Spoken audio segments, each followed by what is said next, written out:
Un placer estar nuevamente en este lugar para repasar la lección de escuela sabática. Nos toca ahora el repaso de la lección número 9. Me gusta estar acompañado de familia, ¿verdad? Así que, ¿te presentas tú? Sí, sí, mi nombre es Francisco Blanco, para los que no me conozcan, conocido también como Taves, y lo digo así, aunque ya se ha vuelto un poquito cotidiano decirlo de esa Sí, manera, pero pues lo tengo que decir, así que es un gusto estar aquí, hermano. sí. Bueno, déjame digo lo demás. Es mi yerno, ¿verdad? Es mi yerno y es un placer estar ahorita con él en este repaso. Pues vamos a hablar acerca de la misión en favor de los poderosos. Hasta suena así impresionante, ¿no? Poderosos, digo. ¿Quiénes serían los poderosos en el tiempo de Jesús? Pues seguramente muchas personas relacionadas con la iglesia, con el clero, con el poder político, pero también el poder religioso. Ve que en aquellos tiempos, la época bíblica, tenía mucha influencia la Sí, teocracia como tal, ¿no? sería Anás, Caifás, Anás, Pilato, Caifás, exacto. Herodes. Esos eran los poderosos, ¿eh? Los que Ajá, te mandaban matar y sin tener que dar excusas de nada, ¿verdad? Por ejemplo, a Juan Bautista, ya ves. sí. O sea, esos eran poderosos. Los que podían aplicar un juicio injustamente, que Así es. precisamente le aplicaron un juicio Sí, injusto a Jesús, ¿no? sí. Y ahora, y aquí dice la misión, dice, cómo el amor de Dios es infinito, ¿verdad? Y Así es. alcanza hasta el más humilde como hasta el más encumbrado. Y aquí está hablando, cuando yo leía poderoso, pues no es una persona rica, es alguien que está por encima de los que son ricos. O sea, es un rico mucho, muy rico, ¿verdad? Entonces, cómo Dios aúna a ellos. Y de hecho el versículo habla de eso, ¿verdad? Así es que el adjetivo de poderoso va más allá de poseer riquezas, Así es. porque el poder no todos lo tienen y no todos lo ejercen, ¿verdad? Entonces decir que no solamente eran sobre los ricos, sino que sobre los poderosos en especial, la Biblia nos quiere dar un mensaje, ¿verdad? Porque los poderosos, quien tiene poder, tiene potencial de hacer muchas cosas que la gente que no posee poder lo tiene. Y de ahí la reflexión de que cuando le entregas a alguien poder, conoces a la verdadera persona, ¿verdad? Así es. Y luego menciona la Biblia ahí en el pasaje de Mateo 16:26, dice que de qué le puede aprovechar al hombre, ¿verdad? Si gana el mundo entero, pero su alma se pierde. ¿Eh? Ahora, ahora, ¿qué puede dar el hombre a cambio de su vida? Pues ahora sí que ni el más poderoso puede hacer nada. ¿Sí? Así es. Solamente Cristo. Sí, a mí lo que me llama la atención en una primera reflexión de partida, hermano, es el hecho de que en ocasiones nos acostumbramos a ser llamados hacia quienes tradicionalmente reciben el llamado de Dios, y esto es a los pobres. Y la reflexión va en el sentido de que muchas veces el pobre o el necesitado está más cerca de, valga la redundancia, de la necesidad que el rico. Y por lo tanto muchas veces el rico, en esa autosuficiencia que genera, esa ilusión falsa que genera la seguridad en las riquezas o en las posesiones, le suele apartar o alejar de Dios. Pero eso no quiere decir que Dios le haya desamparado, o que el versículo donde dice bástate mi gracia aplique solamente a una categoría de seres humanos y a otra no. En este caso a los pobres y a los ricos no. Sabemos que creemos en una gracia totalitaria que alcanza tanto a ricos como a pobres. Así es. Y sobre todo que quién puede conocer el corazón de los hombres, ¿verdad? Podrá haber poderosos que están vacíos por dentro, ¿verdad? Que están ahora sí que vulnerables, necesitados, atrapados, encadenados al pecado o a las circunstancias. Y pues oye, están en una condición mucho más deplorable que a lo mejor un menesteroso, ¿no? Sí, Entonces Dios en su amor pues también tiene un ministerio para ellos. Ahora, ¿quiénes van a llevar a cabo ese ministerio? Pues tendrán que ser hombres muy especiales como lo fueron Daniel, los 3 hebreos, José, ¿verdad? Abraham. O sea, ¿qué características de esos hombres? Pues la lealtad, la fidelidad, el amor a Dios. Entonces, pero sí tiene que haber un ministerio, ¿verdad? sí. Y la lección ahí en el día domingo menciona a Nabucodonosor. Ese sí era poderoso. Poderoso. ¿Ah? Ese hombre fue poderoso. Gobernó un tiempo siendo él el único rey, ¿verdad? En un mundo como era este, ¿verdad? Llegó a ser la cabeza de oro en la estatua Sí. de los reinos, ¿verdad? Sí, y aquí es un claro ejemplo, hermano, de cómo la Biblia nos enseña que en primera instancia no deberíamos de tener prejuicios respecto al rico, porque Muchas veces a las personas de a pie, o las personas que no son consideradas o que no somos consideradas como gente que posea tanto dinero en sus cuentas, o que no se mueve en un círculo de ricos y poderosos, podría entenderse que muchas veces solemos prejuiciar al rico y encasillarlo en una figura que es muy lamentable para el cristianismo, de decir, como es rico, pues bueno, él está lejos de Dios, y al estar lejos de Dios, dudo en hablarle o mostrarle a Dios, o siquiera pensar en alguna estrategia para llegar a Él, porque Él está enviciado en sus riquezas y por lo tanto está perdido. Ese es un prejuicio que podríamos llegar a tener como sociedad cristiana, y que yo lo he notado muchas veces, ¿no? Entonces, la Biblia nos desafía y nos pone el ejemplo de Daniel, ¿verdad? Que Daniel supo y más bien se dejó utilizar por Dios como instrumento para poder ser preparado para llegar a este nivel de personas. Su lenguaje, su forma de pensar, su forma en que él se preparaba, Dios le fue diseñando una personalidad para prepararlo para hablarle a personas de este rango jerárquico como era Nabucodonosor. Esa es una enseñanza que yo veo, y la siguiente enseñanza es el hecho de que, por un lado, Dios prepara a alguien, y en ese sentido tú y yo podemos estar siendo o podemos ser señalados por Dios como instrumentos para llegar a otros, pero también en la historia de Nabucodonosor Dios interviene personalmente, y vemos el ejemplo de la profecía del árbol, ¿verdad? Así es. Ahora, una persona poderosa pues está influenciada, ¿eh? O sea, no siempre es porque tenga ya todo el conocimiento, tenga todo el poder en sí en él. Está influenciada y muchas de las veces por el enemigo de Dios, quien le da el conocimiento, la inteligencia y hasta la oportunidad para hacerse poderoso, ¿no? Pero sin embargo Dios no los descarta. O sea, al contrario, Él desea que todo ser humano llegue al conocimiento de Dios, y por ese conocimiento llegue a ser salvo. Y por eso, como tú dices, prepara hombres. En este caso mencionamos a Daniel y los 3 hebreos. ¿Cómo los va preparando para que ese hombre poderoso tenga otro tipo de influencia? Ya no la maligna, sino que ahora vas a ver que existe alguien que está por encima de ese que ya conoce. Sí. Y en este caso van a ser personas sencillas, pero preparadas, ¿sí? Sí, como Daniel y los jóvenes hebreos. Muy humildes, pero de carácter, ¿sí? Daniel y los 3 hebreos. O sea, cómo Dios quiere de sus hijos que manifiesten un carácter que se asemeje en todo al carácter de Cristo. Así es. Él era firme, ¿verdad? Bondadoso, amable, cortés, pero decidido, valeroso. Entonces, esas características las puedes ver en estos hombres, ¿verdad? Digo hombres porque aunque se mencionan jóvenes, pues me imagino que eran jóvenes de 28, 29 años, ¿verdad? No, yo no quiero pensar que, como algunos dicen, no, de 16, no. Estos eran jóvenes porque en aquel entonces la juventud no pasaba tan rápido como ahora, que ya quieres tener 18 para ya crecer. Sí. Estos eran como Isaac. A los 30 años le escogieron su esposa porque era un joven, ¿verdad? Entonces, así también Daniel, tienen que haber sido hombres recios, ¿verdad? Hombres firmes, o sea que, y otra cosa, hombres yo creo que tenían un sentido del humor bastante agradable, ¿sí? No creo que hayan sido personas serias, apartadas de todo, no. Han de haber sido sociables, han de haber sido cortés y han de haber sido alegres, ¿verdad?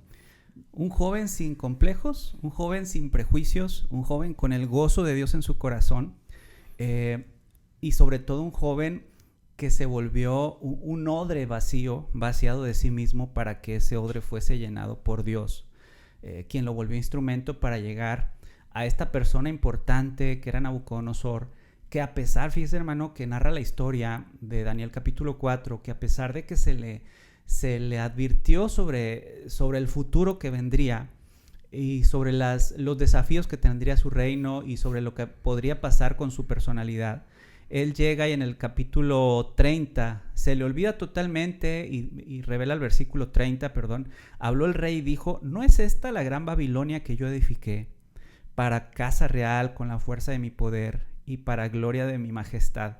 cuánto egoísmo, cuánta vanagloria y cuánta lejanía del Dios todopoderoso y creador, ¿verdad?, tenía esta persona. Y allí refleja uno de los grandes vicios de personalidad de los seres humanos. Posees poder y corres ese grave peligro. Hay al menos 3 referencias en el versículo a sí mismo, porque dice, la Babilonia que yo edifiqué, ¿verdad? Y lo dice con mi fuerza y mi poder. Y luego dice, para mi gloria. Sí. Imagínense. Entonces Dios allí aprovecha para darle una lección. Sí. Qué necesidad, ¿verdad?, de ser humillado, ¿verdad? Pero bueno, así lo decidió. La tristeza, hablando ahorita de nuestros tiempos, ¿cuántos jóvenes, tal vez, conoces tú que estudiaron, se prepararon, se recibieron, son profesionistas y se apartaron de Dios? Mientras estaban estudiando, pues se mantenían en la iglesia. Pero ya que logran algo, una meta, pues que es una licenciatura. Te va a dar a ganar algo de dinero.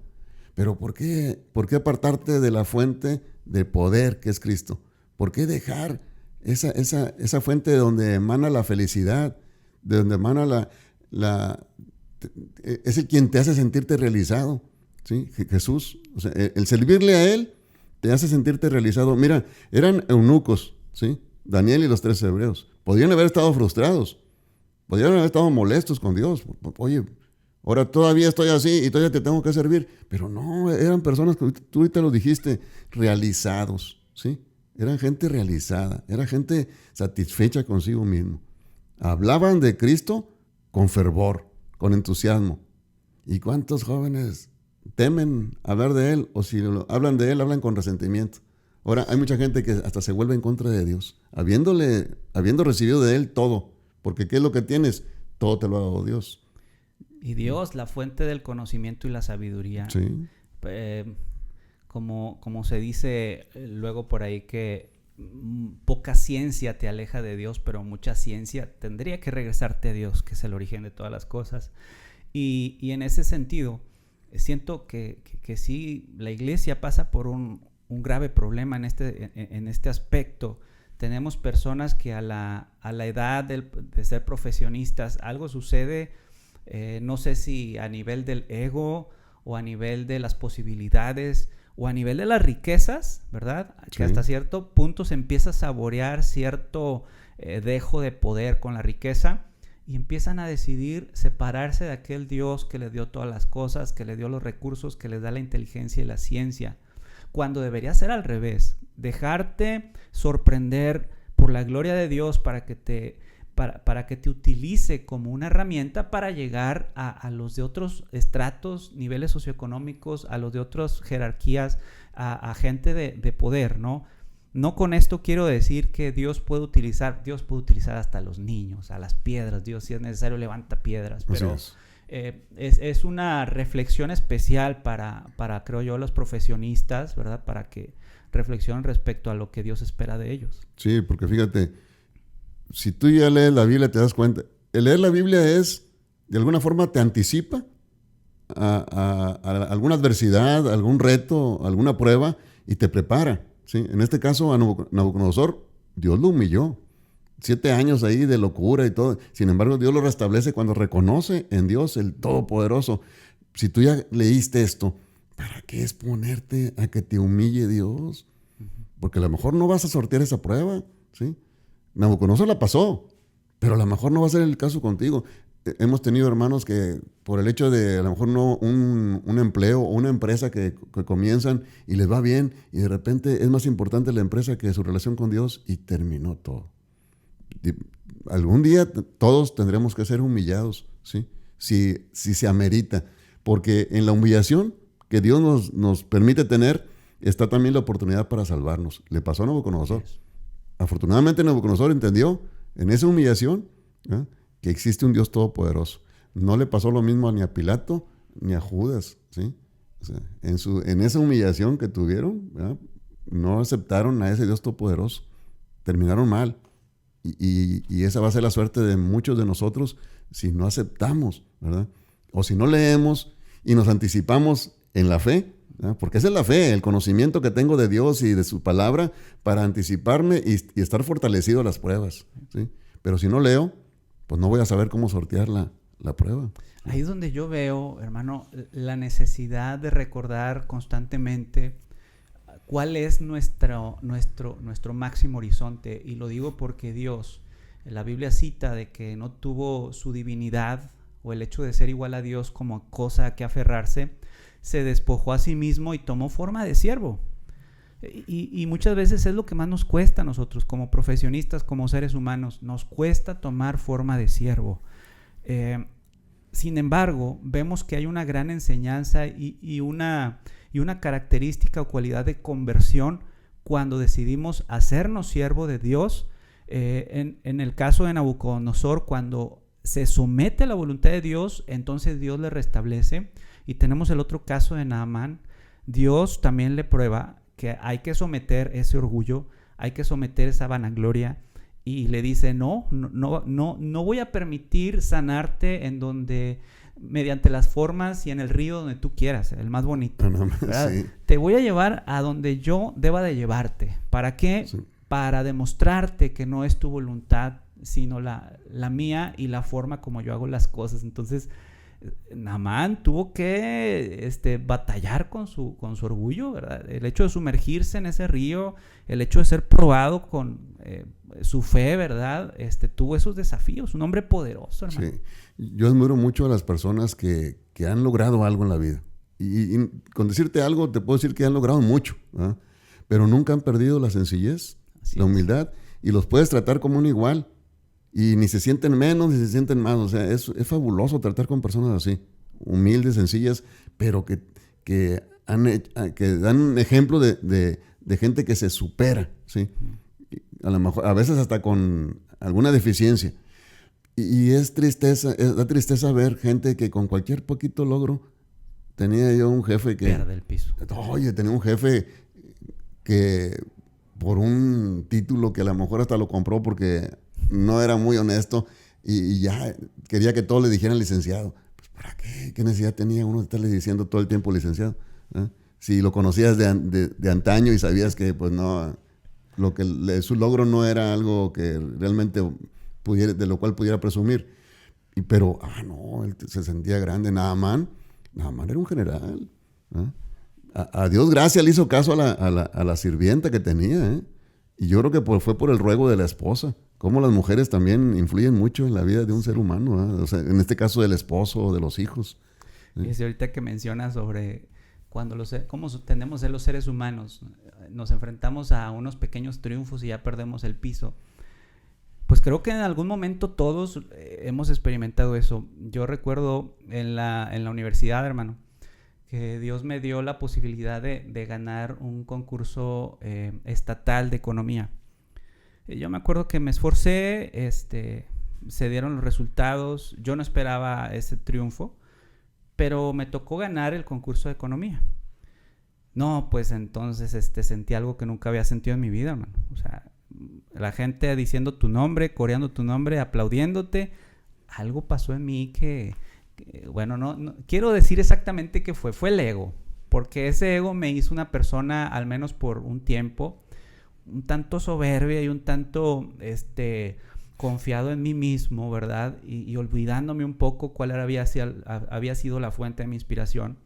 Pero cómo es Dios de sabio, que luego de esto me puso una prueba. Y yo ahora, después de pasado el tiempo, hermano, en el momento uno no lo alcanza a ver. Uno se queja con Dios y le reclama a Dios. Pero cuando pasa el tiempo y volteas hacia atrás, tú dices, mira cómo Dios corrigió mi camino. Porque cuando me parece que pasó 1 año, 8 meses, entonces yo titulé, y me acuerdo, ya lo he contado aquí en este espacio, mi forma de titular no fue la mejor porque me habían acusado de copia. No había sido verdad, pero lo que yo vi allí fue que se le dio un golpe a mi ego. Hey, ¿tú pensabas que ibas a salir con honores? ¿Tú pensabas que ibas a dar el discurso de fin de tu generación? Pues no, vas a salir por la puerta de atrás y a duras penas te vamos a pasar con un 7. Y yo por dentro no lo merecía. Yo decía, Señor, yo no lo merezco porque yo no copié. Y mi trabajo está allí y mi trabajo merece, no sé si un 10, pero de 9 para arriba. Después volteé y entendí que que Dios somete a su voluntad al egoísta, pero que alcanza a entender también la voluntad de Dios en su vida. Y yo creo que después de oraciones, Dios me dio esa lección. Y que, no lo voy a decir aquí, pero más adelante yo comprobé que las decisiones que tomé en esa época de mi vida, después me dieron frutos laborales, ¿verdad? Que no hubieran sucedido si Dios no me hubiese sometido por esa prueba, ¿no? Entonces, ¿cuál es mi reflexión? Mi reflexión es que muchas veces, y los que nos están escuchando, podemos caer en este error del egocentrismo, o este error de decir que las cosas suceden por la capacidad de uno. Pero si te pones en las manos de Dios, el Señor te somete a su voluntad y te va a mostrar el camino correcto. Así le pasó a Naamán. Naamán fue grandemente bendecido, ¿verdad? Ahora, quienes leen la historia de Naamán dicen, bueno, pero siguió siendo pagano, ¿verdad? Ahí no le dice a Eliseo que se va a llevar 2 cargas de mula de tierra. Dice, no, pues es que no había fotografías, ¿eh? No había recuerditos. Ya ves que donde vas te traes ahí el llavero, te traes la piedrita, te traes para acordarte. A lo mejor Naamán lo que quería era tener el recuerdo de esa tierra, ¿verdad? Donde él pudo sentir que estaba la presencia de Dios, ¿verdad? Y quiso llevarse esa presencia de Dios con él, ¿verdad? Yo no sé, ni me preocupa ni me mortifica lo que hizo Naamán. Sin embargo, para aquellos que quedan con la inquietud, paganos y yo pagano, no, Naamán, Dios lo transformó, ¿sí?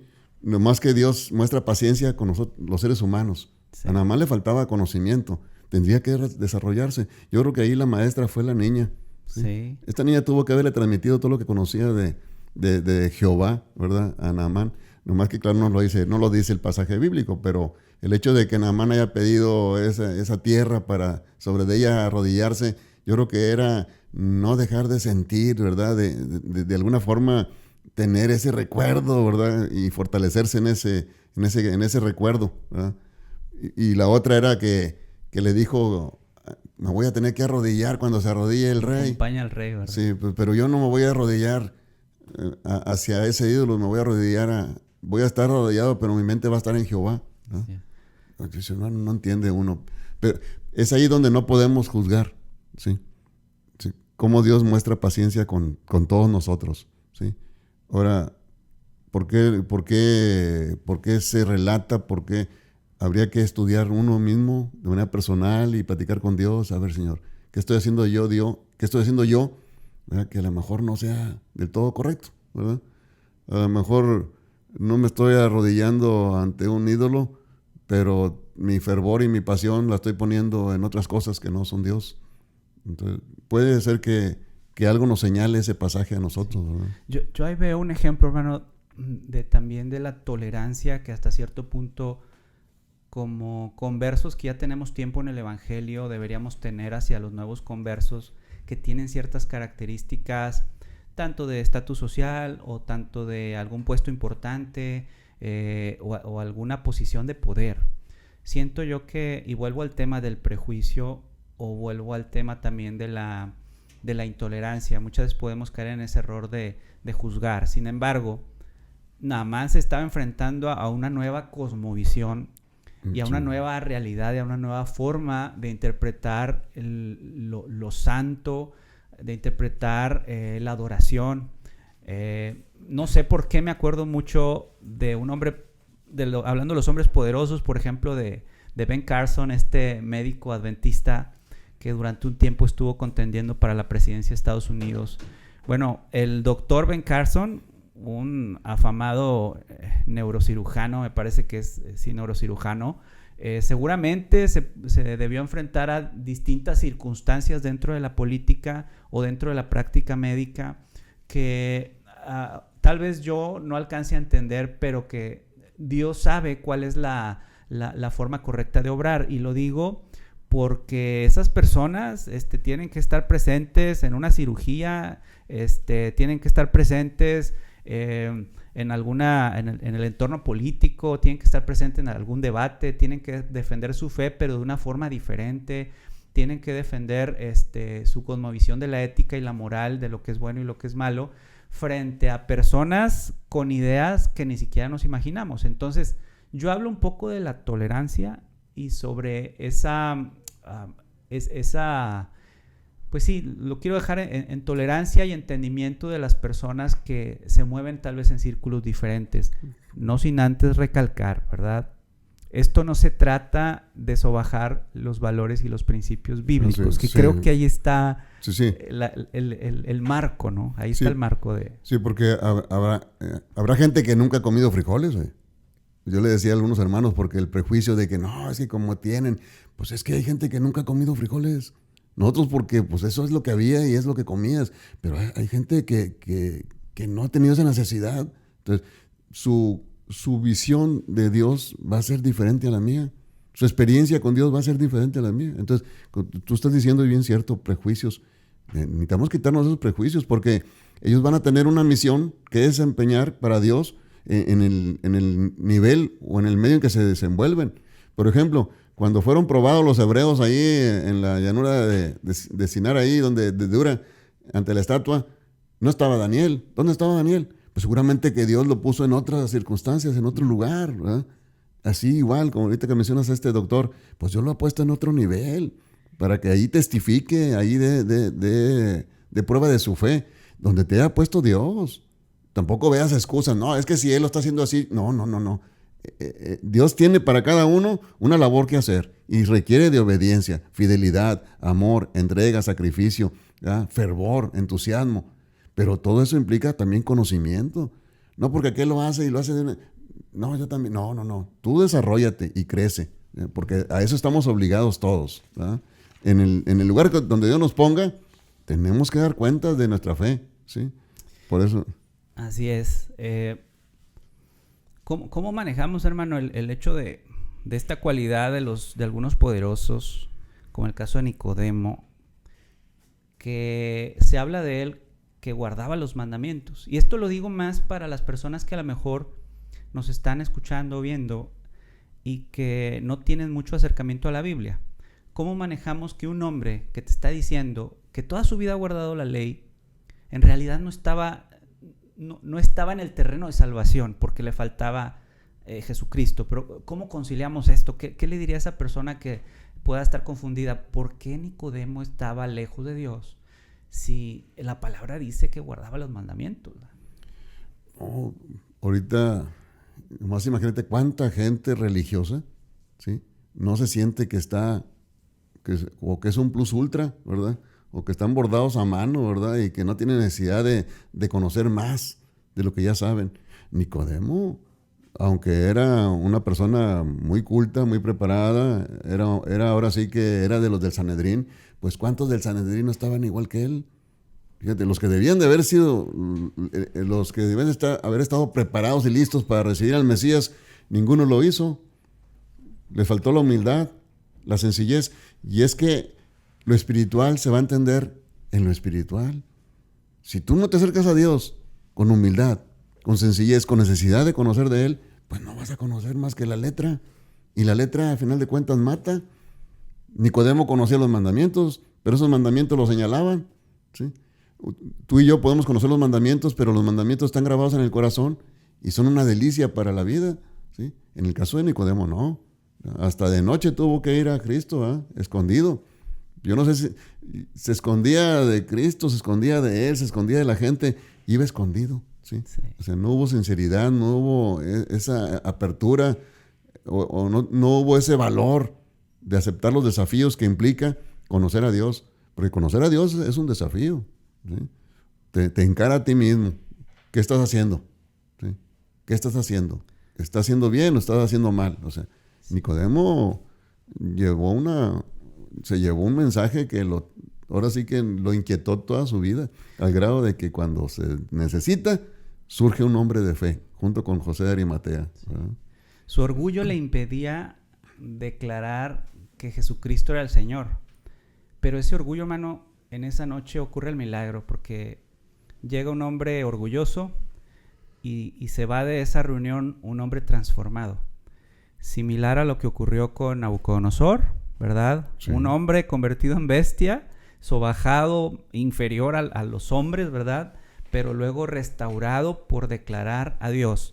Y también Naamán se fue de su tierra donde él estaba, donde él fungía como soldado, ¿verdad? Como capitán, con lepra, y regresó sano, ¿verdad? Sí. Y ese es un gran mensaje, ¿verdad? Tenemos un Nicodemo que ese orgullo es transformado para bendición en un hombre de Dios que le pone en el momento y en el lugar adecuado. Sí, ¿no? Y cómo, no sé, la vida de Nicodemo, cómo debe haber sido después de esa entrevista con Jesús. Me imagino la inquietud, o sea, ese desgaste que tuvo que haber tenido su ego, su yo, ¿verdad? En lo que se va formando un hombre en Cristo, Nicodemo fue desgastándose para que fuese surgiendo así del polvo de la nada una persona que llegó a honrar a Cristo, ¿verdad? Y que buscó servirle aún hasta en la muerte. Ahí no fue junto con José de Arimatea a pedir el cuerpo de él a Pilato. Ahí ya Nicodemo, yo creo que ahí se abrió, sí, y dijo: yo soy un seguidor de este hombre que ha muerto, ¿verdad? Sin saber todavía que ese hombre era Cristo, era Dios, ¿verdad? Le protegió en vida, narran los evangelios, sí. Y le honró en muerte, ¿verdad? Sí. Usted mencionó algo bien importante, que de hecho es un tema que creo yo que es un largo de discusión de otros entornos cristianos y religiosos, y es precisamente, usted dijo hace un momento, hablando de Nicodemo, pues a lo mejor podía tener la cualidad de religioso, pero no de un hombre espiritual o que anduviese bajo el espíritu, ¿verdad? Así es. Entonces, esto lo digo porque muchas veces, hermano, incluso otras denominaciones ven al adventismo. Nosotros profesamos el adventismo, somos adventistas del séptimo día. Nos ven de esa manera, como personas religiosas, por el afán que ellos ven aparente de querer cumplir reglas, ¿verdad? Y nos catalogan muchas veces como religiosos. No obstante, aquí tenemos un ejemplo de cómo un hombre religioso se lleva al terreno de la fe, y luego Dios le explica a través de su Hijo Jesucristo, que estaba frente a él, le explica que es Él y que debe nacer a través de Él y que debe nacer de nuevo para entonces estar en el terreno de salvación.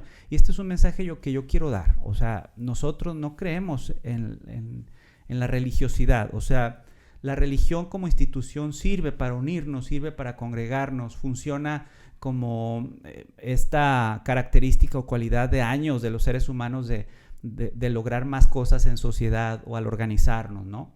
Pero al final eres tú y Dios, y en ese sentido creemos nosotros que la salvación es personal.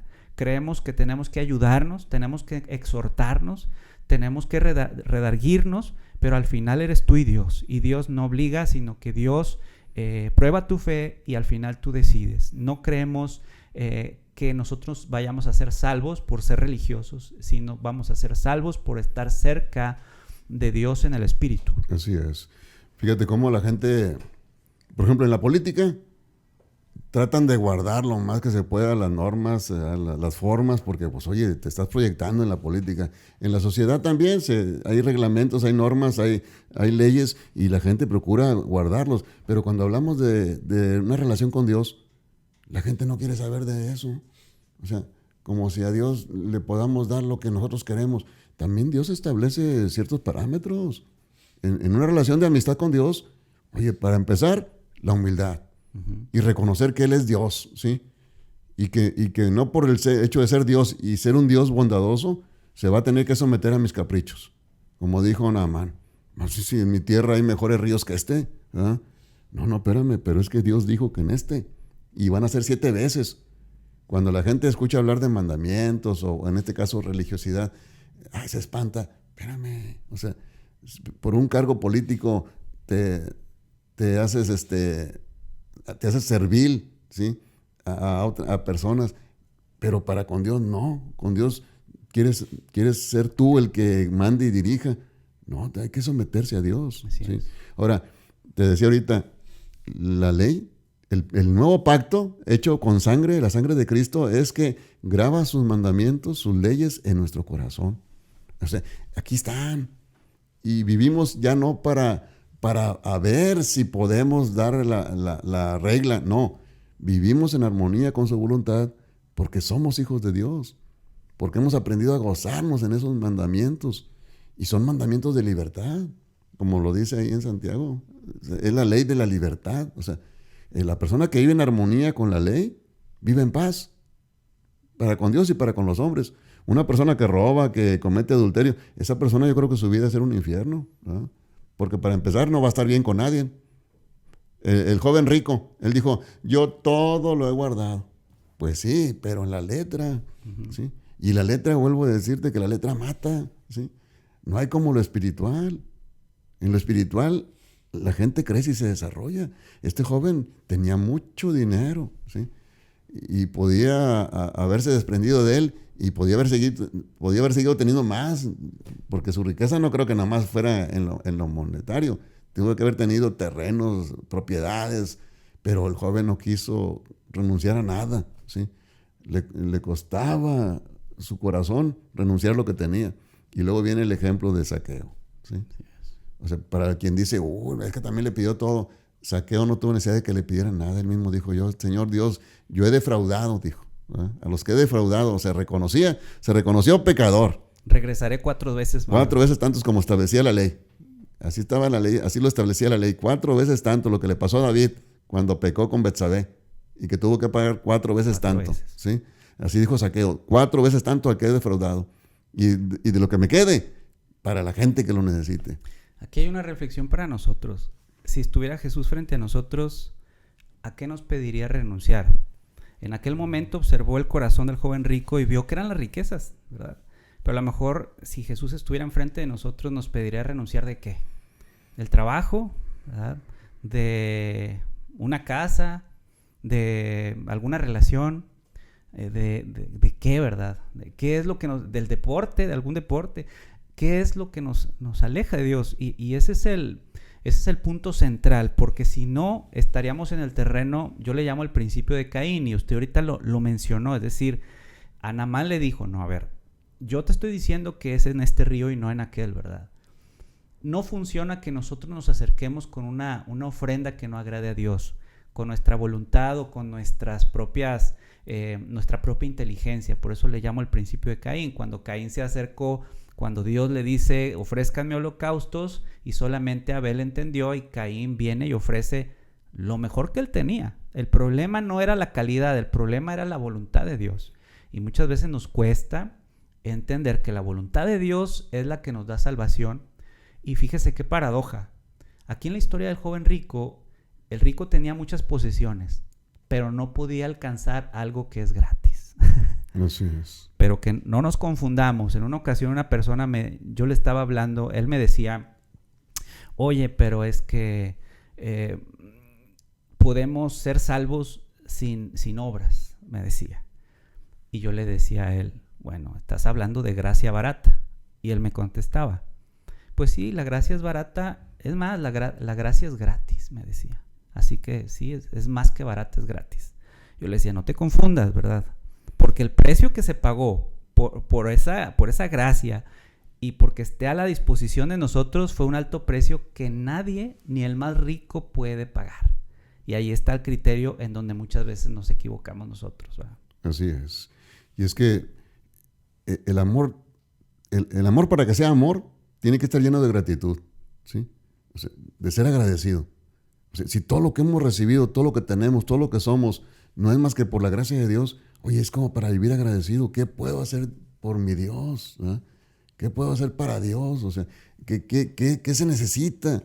Es cuando el Señor Dios dice, bueno, ¿y a quién enviaré? ¿Quién irá por nosotros? Y luego contesta Isaías inmediatamente, ¿verdad?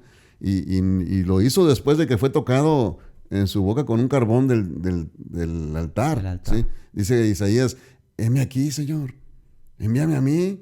O sea, oye, un corazón agradecido. No puede ser que al recibir tanta bendición, tanta riqueza de parte de Dios, oye, vayas a querer esconderla, atesorarla y nada más para ti. No, es que aquí estamos hablando, la lección está hablando de una misión, es de salir y hacer algo. Porque hay mucha gente que no conoce de Dios y lo va a conocer a través de nosotros. ¿Cómo estamos viviendo? ¿Agradecidos? Si estamos viviendo agradecidos con Dios, la gente se va a dar cuenta. Pero si eres egoísta, vanidoso, ególatra, también se va a dar cuenta. Y en lugar de ser un instrumento para servir a Dios, vas a ser una piedra de tropiezo. ¿Sí? Yes. porque aquí hay una labor con los poderosos. A esos poderosos yo creo que difícilmente podremos llegar si no es dando un testimonio como lo dio Daniel, los 3 hebreos, o como lo dio José, que fue el segundo del faraón, ¿sí? Fidelidad, lealtad, paciencia, bondad, amor, todas las características que debe tener un cristiano y que asemejen su carácter al carácter de Cristo. Es un gran desafío, ¿sí? Pero tampoco es imposible lograrlo, porque Dios nos ha dado de su gracia, ¿sí? Pues bien, vamos ya casi llegando al final del Sí. repaso, hermano. Pues vamos a ir cerrando con algunas ideas. Yo me quedo con lo que menciona esta lección, con algo que considero fundamental, y es el hecho de tratar de cambiar nuestro paradigma referente a las personas poderosas y ricas, en el sentido de que muchas veces nos es fácil enseñar a los que están los que están en posición marginada, o que están en posición vulnerable, a quien está enfermo, a quien tiene necesidad, porque esas personas en sí mismas están buscando alternativas, y en ocasiones es relativamente más sencillo acercarlas a Dios. Pero no debemos de olvidarnos que los ricos, que los poderosos, que aquellas personas que son tal vez diferentes a nosotros, no debemos nosotros verlas con el egoísmo de decir, es que tiene más que yo y por lo tanto ya prejuicié, él no va a ir al cielo porque las riquezas le apartan de Dios. No. Uh-huh. El tema acá, y Dios nos invita a acercarnos a ellos, a orar por ellos, a orar con ellos. Nos menciona la lección un tip, ¿verdad? Dice que muchas veces en la Biblia estas personas se acercaban a Dios, no lo seguían, sino que ellos se acercaban. Pero ¿qué vamos a hacer cuando se acerquen? Tenemos que tener la estrategia adecuada, pero yo estoy totalmente de acuerdo con usted. Cualquier tipo de estrategia que se pueda planificar sería espuria si no iniciamos con lo que usted acaba de decir.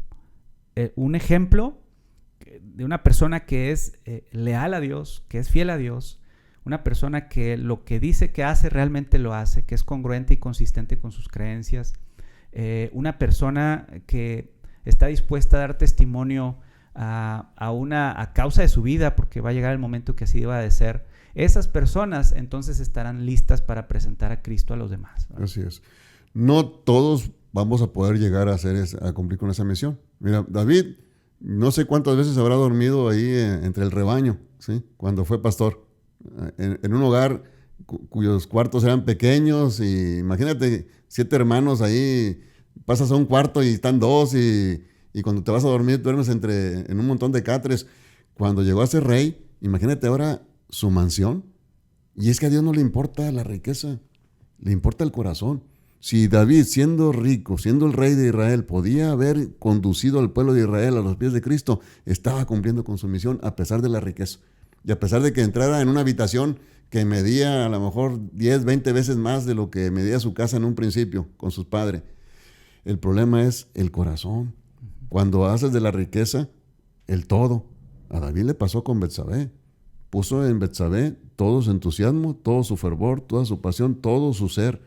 No, es el problema. O sea, si Dios nos concede la gracia de tener, pues ese tener va a ser un compromiso para con Dios, sigue siendo un compromiso para con Dios. Ahora, si no tenemos, y lo poquito que tenemos, sigue siendo un compromiso para con Dios, ¿sí? El asunto aquí está: ¿qué tanto amas a Dios? Porque va a llegar el momento en que tendrás que renunciar a todo. David lo hubiera hecho, ¿sí? Hubiera dejado su palacio y todo. Cuando él ya tuvo que volver a ser otra vez levantado del polvo para tener nuevamente una relación con Dios, David todo lo hubiera dejado, ¿sí? Por seguir. Eso es lo que le vale a David, que su corazón entendió, después de ese trago amargo, que sigue siendo Dios lo único que importa en la vida. Y yo quiero pedirle a mi Dios que nos ayude para que todos nosotros como iglesia entendamos que hay que salir y hacer algo. Es el momento, ya quién sabe si mañana habrá oportunidad. Hoy es cuando podemos hacerlo. Muchas personas bajan al descanso sin escuchar el mensaje de salvación, sí. Y eso es parte de nuestra responsabilidad, hay que asumirla. Y pues nada, yo quiero exaltar, bueno, recalcar el versículo de la semana, que es una pregunta retórica. ¿Qué aprovecha el hombre si gana el mundo entero y pierde su vida? ¿Qué puede dar el hombre a cambio de su vida? ¿Verdad? Así que, pues, no sé qué haya más que agregar, hermano. Más que decirle a nuestros hermanos que nos escuchan, amigos que nos escuchan, que Cristo es lo más importante. Que si se llega uno a enamorar de Cristo, ya la hizo. Amén. Porque ese es el propósito de la vida, enamorarse de Dios. Que no se deje influenciar ni apantallar por las grandezas de este mundo. La Tierra es un planeta muy pequeñito en el vasto universo, no encaja, vaya, ni se nota.